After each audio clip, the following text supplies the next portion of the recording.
But what's potentially good in the hood of where we at today, and why I moved a battery from a growy place yesterday, 2 days ago, by Costco. It was a dirty battery, and it was just in the dirt. And I was like, I don't like this dirty battery in the dirt, but I had nowhere to put it in like a plastic thing, or just like, I could have just thrown it in the road. But I put it where nothing barely grows, or we're just dealing with like basically grass or something, because I don't really care much about grass. I'd rather care about like wild grass more than because it's like populated grass they put outside of Costco, do you know what I mean? But that battery can actually leach these potential, I don't know, ingredients into your environment, and then somehow, some way, end up in your Girl Scout cookie.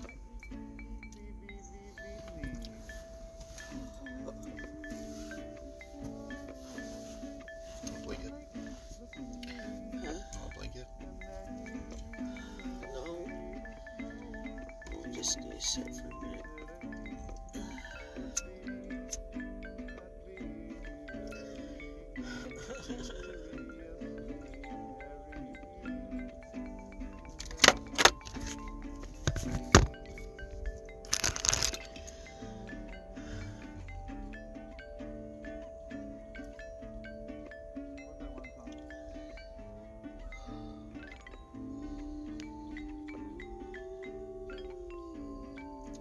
But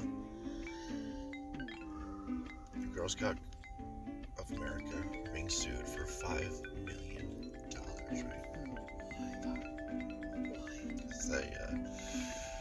right? Some Amy out there, let's say, was like, I'm gonna test the cookies and see. She got a new spectrometer or something like that. I don't know, like a Hodgkin's device where she's able to figure out what's inside the thing when they put it in, right? So she puts the Girl Scout cookies inside the spectrometer thing or something, I don't know. A very, like, one, I don't know, it's probably not gotten the sample of all the cookies from around, but supposedly she put the cookies in from maybe some places or regions, put them in, and spectrometer says 100% of each cookie that she put in there had levels ill, not good, apparently. I don't know how high, just how much you're eating, but there was levels of mercury and glyphosate in the cookies. And so then you wonder, what the fuck? Where does glyphosate and cookies go for? Glyphosate is that stupid shit that, like, Adele was like, it has no impact on anything, and people don't know what they're talking about this anti-weed shit when he said that about Agent Orange right. and Roundup. And then I was like, all right, well then you don't even like believe in Roundup's like credibility, I guess.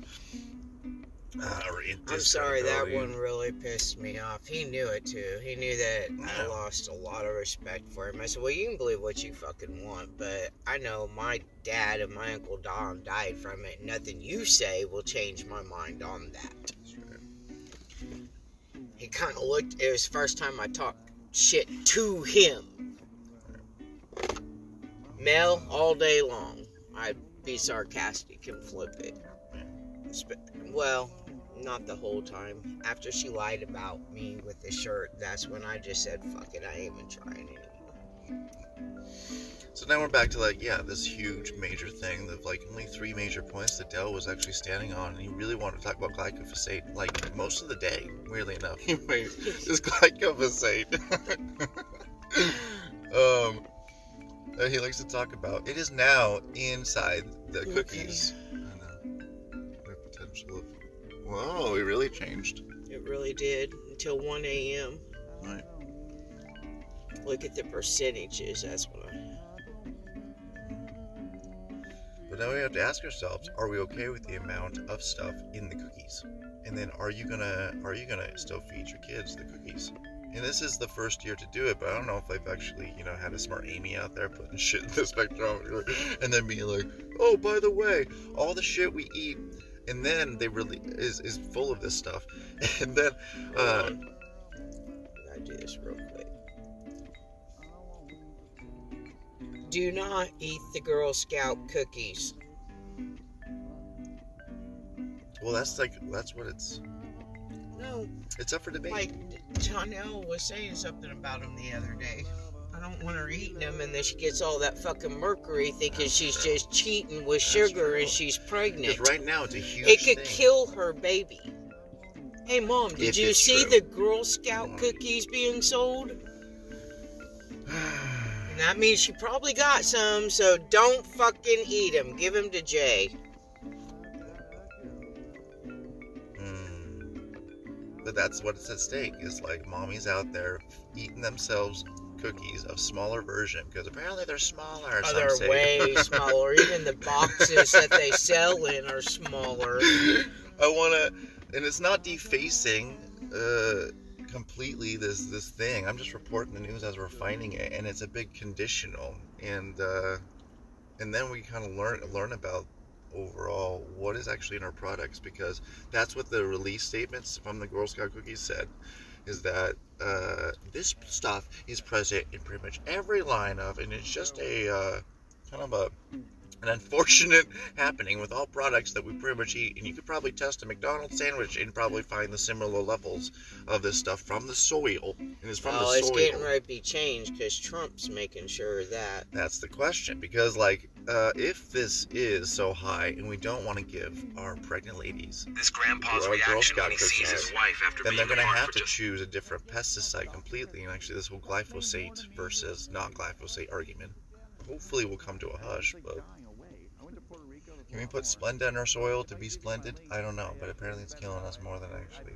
we want to acknowledge. Splenda is just sugar reproduced down. I believe that about Sweet and Low are equal, but Splenda is just sugar like that green one that tastes so god off of the Stativa or whatever. Okay. But I can find a but. Well, to be fair, in the 90s and early 2000s, Splenda was the healthiest one. I don't know what the results are now. But that's what we're going to have to go with the cookies. But when I became diabetic, Ruby kept trying to push me onto Sweet and Low.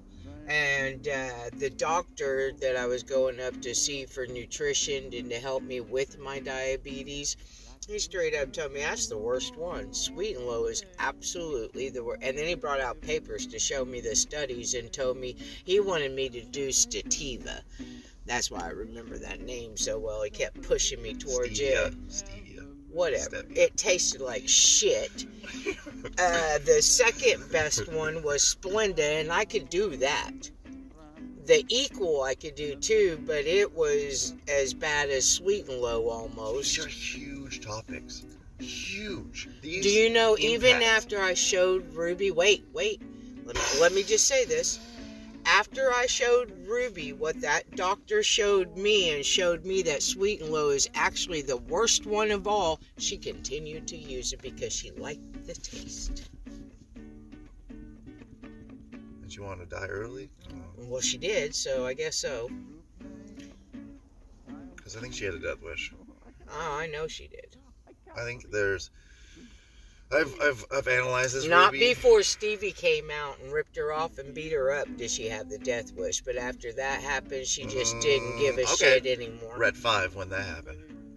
I don't know, but when did she eat those red M&Ms in front of everybody? And she knew about it. Always. Yeah, so maybe the death wish wasn't always. She just was literally chose. Well, let's put it this way: it wasn't obvious, and that was way before.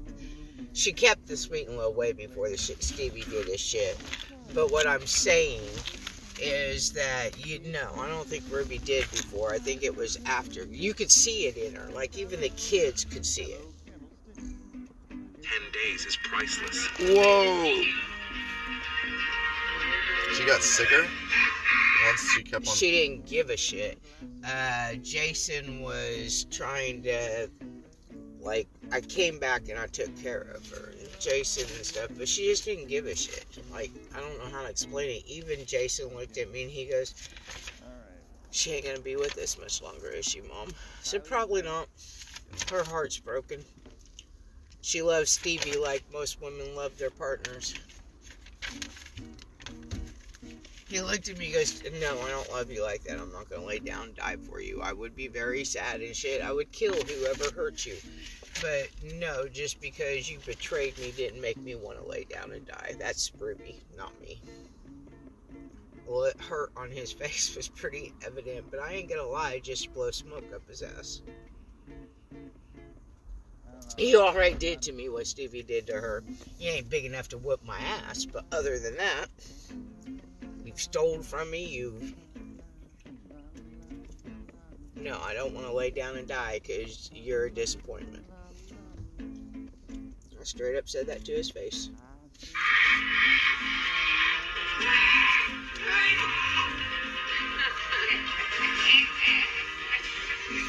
10 days apart. They've been married for 71 years.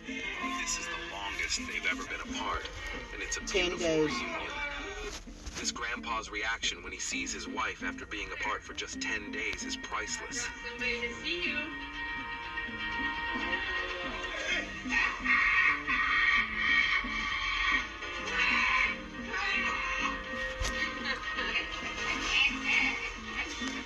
I bet they were cute, young. They've been married for 71 years, but this is the longest they've ever been apart, and it's a beautiful reunion.